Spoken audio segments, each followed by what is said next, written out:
Hey guys, David here and welcome to Digital Outlook. Guys, in today's video, why the SEC's appeal may not even matter. So guys, let's get to it.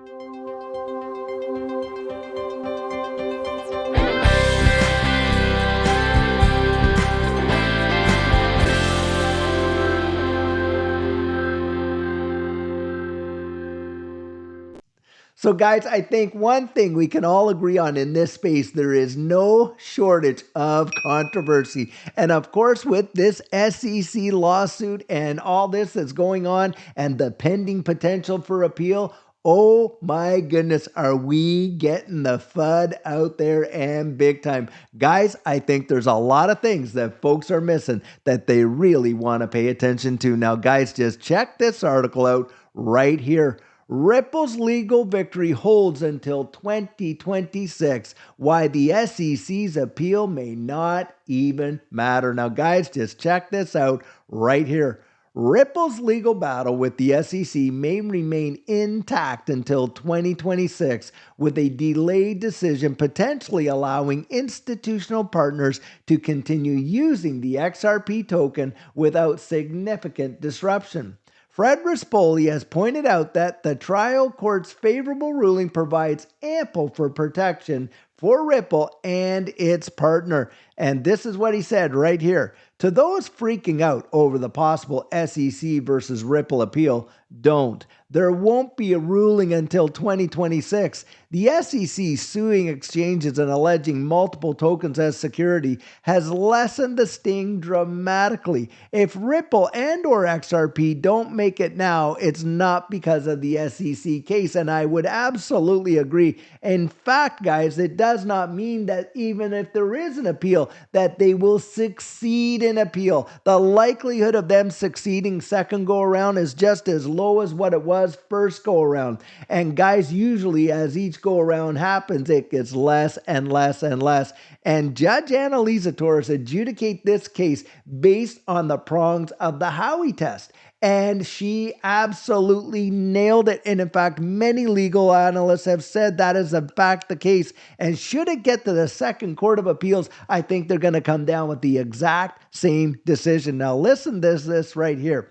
Fred Rispoli believes the possibility of an SEC appeal has lessened the sting for the company, as the SEC has turned its focus towards suing exchanges and alleging several tokens as unregistered securities. The pressure on Ripple has seemingly diminished. Rispoli emphasized that if Ripple or XRP faces difficulties moving forward, it would not be because the SEC's case alone.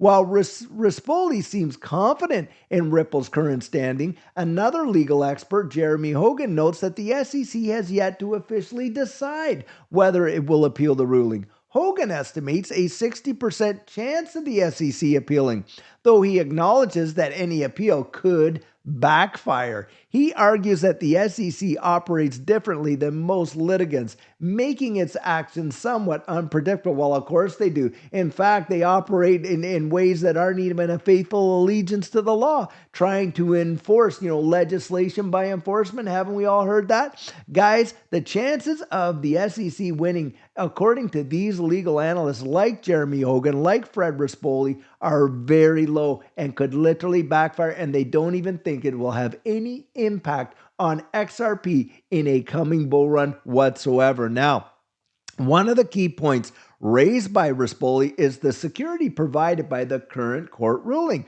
which has granted plenty of cover for Ripple's institutional partners. This protection allows these companies to continue their use of XRP, even as the potential for an appeal looms. Now, remember back in December 2020, what happened there was the SEC dropped the lawsuit and there was no clarity on what XRP would be or would not be. And so it got delisted. Remember that? From every U.S. exchange they've upheld, guys, many. I don't believe that will even happen this go around. Why? Because XRP has that protection as being a non-security granted to it by a federal judge and federal court that does not change until a higher court would overrule that. And and that wouldn't happen till 2026 if it ever even happened at all. And that is a big thing to point out. Now, the appeal process, however, would not alter the status quo until at least 2026, giving Ripple and its partners a sense of stability in the near term.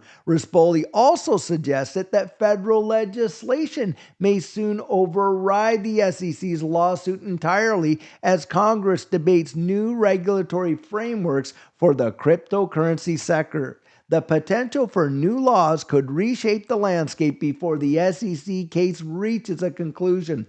Ultimately, Ripple's legal victory remains intact.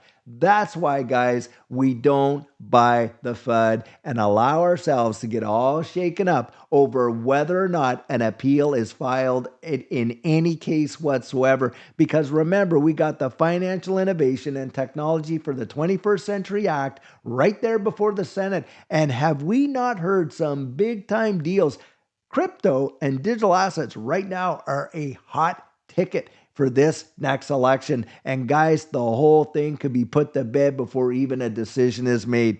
And even if the SEC appeals, the ruling will likely hold at least till 2026. The current legal environment, coupled with possible federal legislation, positions Ripple favorably for the foreseeable future. Bingo right there, guys. Now, something else that we need to talk about today, because it is getting a lot of headwinds all around X and, of course, the interwebs and this and that. Listen to this right here. Ripple rules out initial public opening offering in the US for their own stock, for Ripple stock to IPO. Now listen to this here. The XRP community would not see a Ripple IPO in the US as Bragg Garlinghouse has ruled out chances of such an occurrence. Now, Judy and I are actually private equity holders in Ripple, and I know a number in this space that are. And guys, this is not bad news for us because listen, it could IPO over there in the UK, it could IPO anywhere. It is not going to impact the fact that Ripple will be traded. The reason why they're not going to IPO in the United States is because of the lack of regulatory clarity that exists. Well, that in itself may also change before they even do IPO. Now, Ripple CEO Bragg Garlinghouse has dashed the XRP's community hopes of an imminent initial public offering. Garlinghouse clearly stated in the Korean Blockchain Week on Wednesday that Ripple Labs will not at present, guys, now they're putting, how they dashed and they're using all these words, but at present will not pursue an IPO in the United States. Now, the Ripple boss cited, get this, here it is, an unclear regulatory environment. Now, guys, could that change in the next administration? It absolutely could. Would that change whether Ripple IPOs in the US or not? You had better believe it would. Now, as the driving force behind this position, noting that his firm is not interested in another round of legal tussle. Garlinghouse stated that the regulatory crisis conjured by the U.S. Securities and Exchange Commission on cryptocurrencies in the state has discouraged initiatives like an IPO among cryptocurrency firms, Ripple included. Garlinghouse had earlier obliged to the idea of an initial public offering, exciting the XRP community with the narrative. Per an earlier report, the Ripple boss teased an IPO possibly outside the United States, but didn't entirely rule out a replica in the country. Absolutely, it could IPO in another country, another jurisdiction where international trade takes place, and still come back and IPO in the United States. This is another area where you cannot trust the FUD. Don't let them shake you out with trying to scare you from, oh my goodness, if this doesn't happen. Guys, listen, there is no way that Ripple, with the $15 billion unicorn that it is right now, not being IPO'd, and all the private equity that has been issued there, guys, they have every intention of going public. But whether they do in this country or whether they do elsewhere, it is not going to have that big of an impact. And guys, when we see a change in administration, when we see a change in regulatory clarity, guess what? It may very well happen. That is for sure. Now, The Ripple Labs CEO further advised cryptocurrency firms aiming to permeate the U.S. market to reconsider as digital asset policies were still hazy. According to him, operating in the country was a ploy to incur more legal bills, of course, because the moment you open up shop, who's on the back door waiting to hammer their way in? The SEC with regulation by enforcement. This is why, guys, this coming cycle, this election cycle, you want to get out there and support folks that support this digital asset space, because we absolutely need that regulatory clarity, to be sure. Ripple battled the SEC for 4 years over whether XRP Ledger's native token XRP was a security. The payment giant recently secured a victory against Wall Street top regulator, agreeing to a $125 million fine close to the case. Garlinghouse has been vocal about the SEC boss Gary Gensler's unnecessary flex of authority on the crypto sector in the United States. In a recent statement, he noted that Gensler will be out of his job despite the outcome of the November presidential election. I wonder what Garlinghouse knows that the rest of us don't. Despite the unclear U.S. regulatory landscape, a few crypto firms have filed for an IPO with the SEC. Many firms like Circle, Telegram, Reddit filed an S-1 with the SEC to go public in the United States. However, only Reddit has seen its IPO plans getting to fruition yet. The social platform went live in the public market with the ticker RDDT on March 21st. The SEC has not yet approved filings from Circle and Telegram. Telegram's hopes of an IPO saw further setbacks following the issues surrounding its founder, Durov Pava, which we know the French authorities arrested Durov last month, charging him with cyberbullying and drug trafficking, among others. Bunch of trumped up charges as far as I'm concerned. But needless to say, guys, that is the environment we're in when it's regulation by enforcement. And this is why, like I just said, you want to get out there and support folks that are running for office that support this space. Because do we need to put the SEC in its place and regulatory clarity to absolutely provide definition for this space now?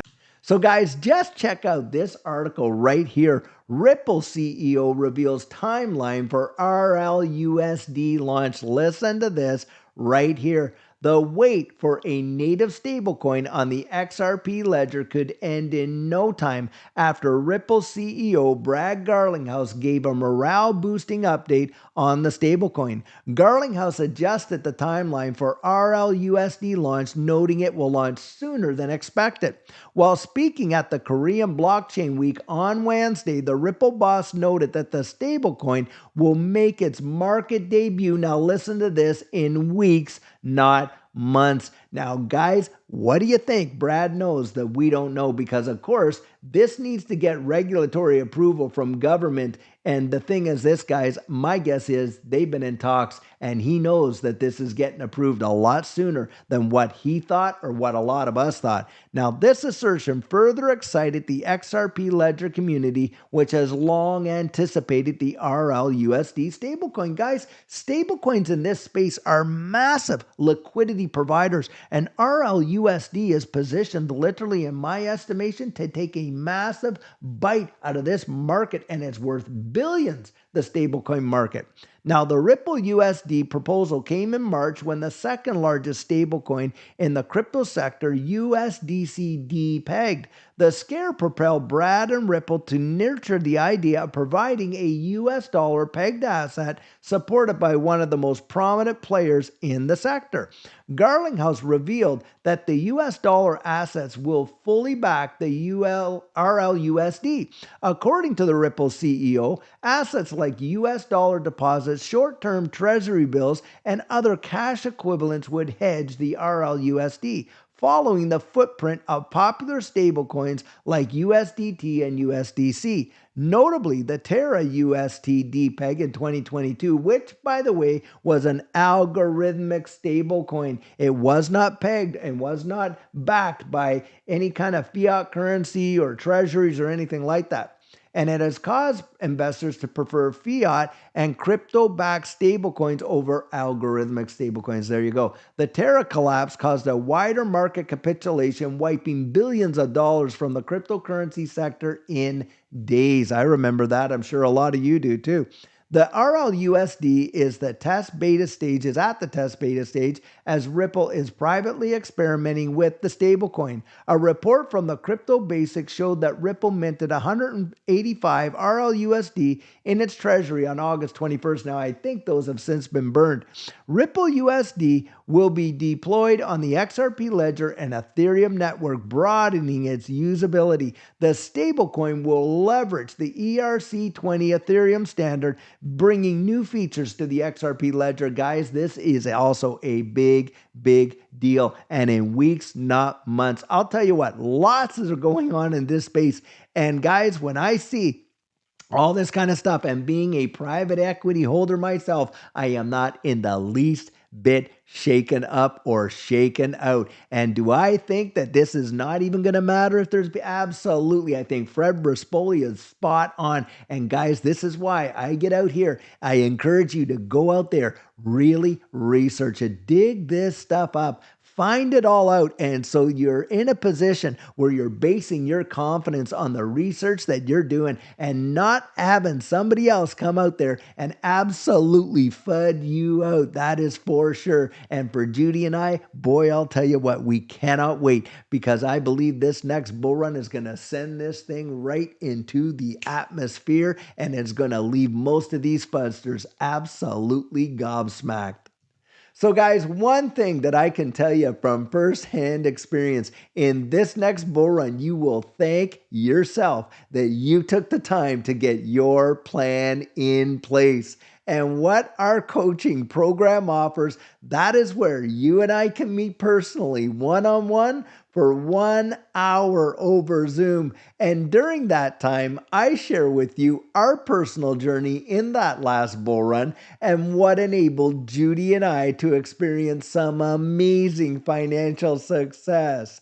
I share with you the mistakes we made so that you don't have to fall into the same pitfalls we did. We take a look at your portfolio and make sure that it's balanced towards your goals, and we work together to develop your exit strategy. We can even get your assets off an exchange and onto a hardware wallet, along with delivering to you some amazing techniques that are really going to help you in this space. Now, the cost of that is $250, and if that's something that interests you, you write me right there at coaching@thedigitaloutlook.com, and we'll get y'all booked in. So guys, I truly hope that you enjoyed today's video, and as always, it's not financial advice, it's just my 2 cents. Hit the like and subscribe and drop your comments right down there in the comment section, and I'll catch you in the next one.